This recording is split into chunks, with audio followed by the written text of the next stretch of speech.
チャーも全然両方いけるっすみたいな、もうちょっと今までの俺たちの設定と戦い方は何だったのっていう、明らかにルール違反の宇宙人みたいなやつがいるんですよ。でも顔が童顔っていう。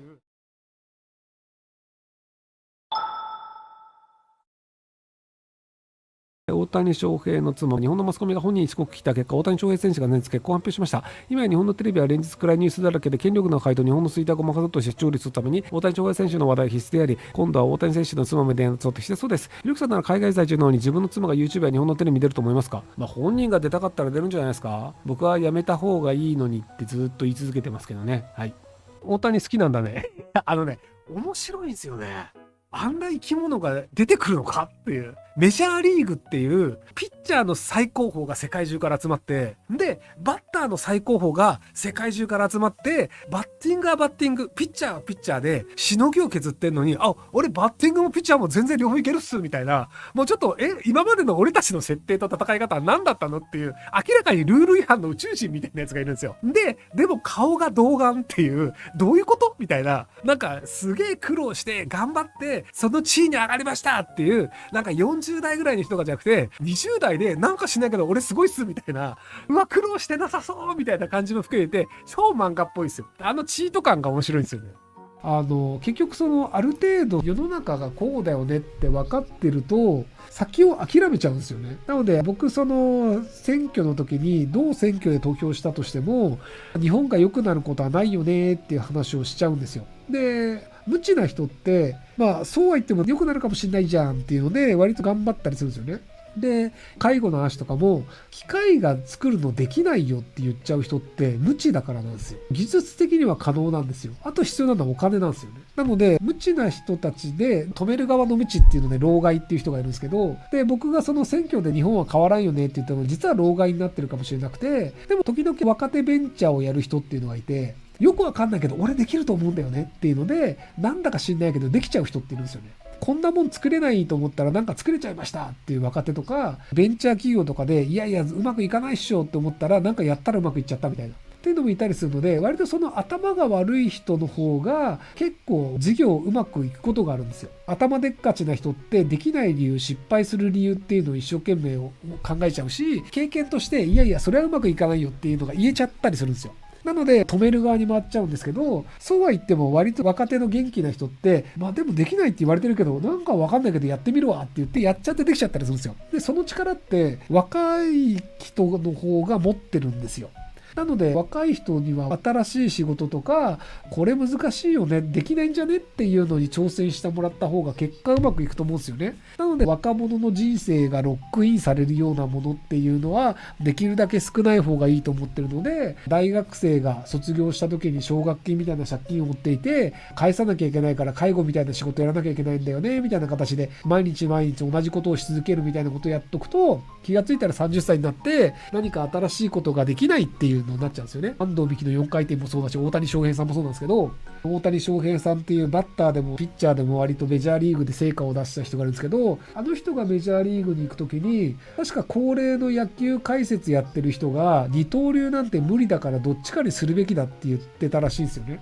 でその老害の人が言うことを信じてたら多分大谷翔平さんってただのバッターかただのピッチャーだったんですよ。ところがどっこい両方やったっていうので野球好きだったら世界中みんな知ってるよね大谷翔平っていうショータイムっていう人になったんですけど、それってやっぱり老害の言ってることを信じなくて、いや俺できると思うよ二刀流って自分を信じたんだと思うんですよね。で多分やっぱ普通だったらいやバッターとピッチャー両方なんかできないっしょってなるんですけど、若手大谷さんはいや俺なんかできると思うんだよねやってみるわって言って結果やれたんですよっていうのがあるので、やっぱ若い人はいやできると思うんだよねって信じるっていうのは結構大事だと思うんですよ。なので若い人がなんとなくできるんだよねっていうのはちゃんと応援するべきだし、なんか若い人ロックインしちゃうのは良くないので、なので介護とかっていうのは若い人にやらせない方がいいんじゃないかなと僕は思ってたりしますよ。はい、40代の夫は子供の頃に野球を本格的にやっていて、当時はバットや素手で殴られたり罵声を飛ばされたりするのが当たり前で、それを現代の令和の子育てにそのまま当てはめます。以前は暴力を振るい何とかお願いして最近は手を挙げなくなりましたが、子供たちも悪いところばかり指摘し長期間にわたり説教します。子供たちの成績やガタ落ち、自己肯定感もだだ下がり、目に見えて表情が暗くすぐに部屋にこもるようになってしまいました。子供たちの将来が心配です。大谷翔平さんの話をしてみてください。結局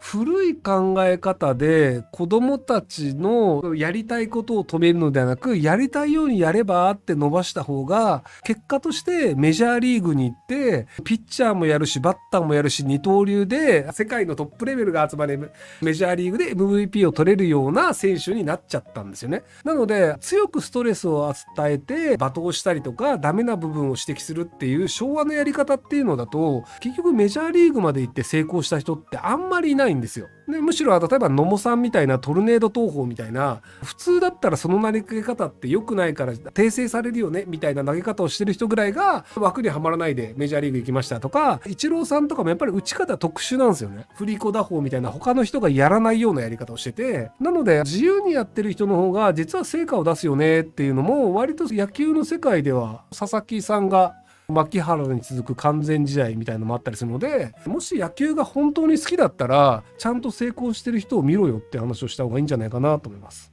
大した話じゃないんですけど、ベーブ・ルースさんっていう野球選手がいたんですよ昔で。予告ホームランをちゃんとやった人はベーブ・ルースさんぐらいしかいないと思うんですけど、めちゃくちゃホームラン打つ野球選手がいましたと。でその選手がホームラン打つぞって予告をしてホームランを打ったんですよ。でこれでベーブ・ルースすげえなっていう話に基本的には表向きになってるんですけど、あと新庄さんもしてるね。新庄さんってあれ予告したけどホームランも打ったんだっけ。まあいいよ。でその予告ホームランを出すのはすごいよねっていうのなんですけど、あれは実はその投手に対するマインドコントロールだったんじゃないかっていうなんか考えを僕はちょっと持ってたりしてて、あの当時のベーブ・ルースってめちゃくちゃ打つ人なのでよく敬遠されてたんですよ。ボール4回投げて一塁に走らせちゃうっていう。